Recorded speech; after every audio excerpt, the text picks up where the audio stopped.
The piece behind me is the centerpiece of the show, kind of what all of this came together as, and it's called Goddess Guide Us, Divine Feminine Intercession. I use watercolor and ink to do the main pieces on each square, and each square is made of handmade paper, and then I stitched them all together with embroidery floss and then stitched that on a canvas. It is basically about the history of the goddess, the person that ancient cultures have called upon for hundreds and hundreds of years for guidance. The goddess is someone that people used to call on for the harvest, for fertility, for love, for all of this guidance, and we've really lost that. As technology has taken over, all of these religions have came in, we've lost our connections to the cosmos, we've lost our connection to the goddess, and I am bringing it back with this show. A lot of the other work are kind of self-portraits of me in addition to goddesses, so there's a goddess theme throughout this whole show. I am a practicing witch, and I channel a lot of goddess energy.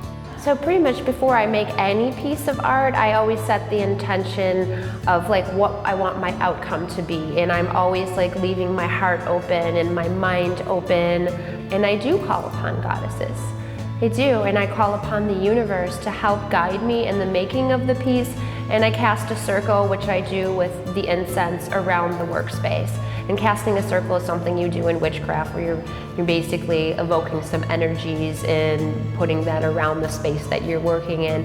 Witchcraft has a very negative connotation throughout history, and it's never been anything like that for me. It's always good. I put a lot of love and intention in these pieces, and I hope that people leave the show feeling a little happier, a little bit lighter.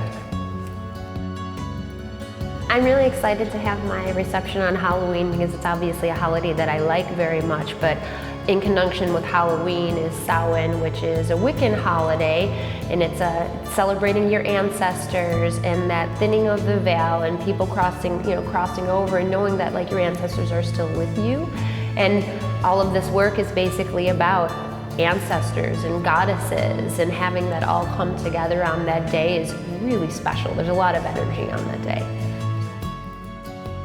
I came to South Suburban College in the early 2000s because I didn't really know what I wanted to study or what direction I wanted to take in my life. I was always an artist and I wanted to push that, and I read that there was a great art department here, and I'm from very close to South Holland, so that's how I ended up at South Suburban.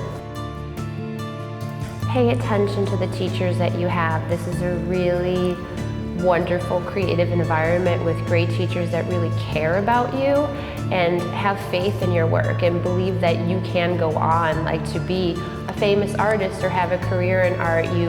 After South Suburban, you can get a bachelor's in art, you can get a master's in art, and it's a really wonderful field. So don't take your teachers for granted, don't take what you're learning for granted, and really believe in yourself as artists, because this school is what pretty much taught me to believe as myself as an artist.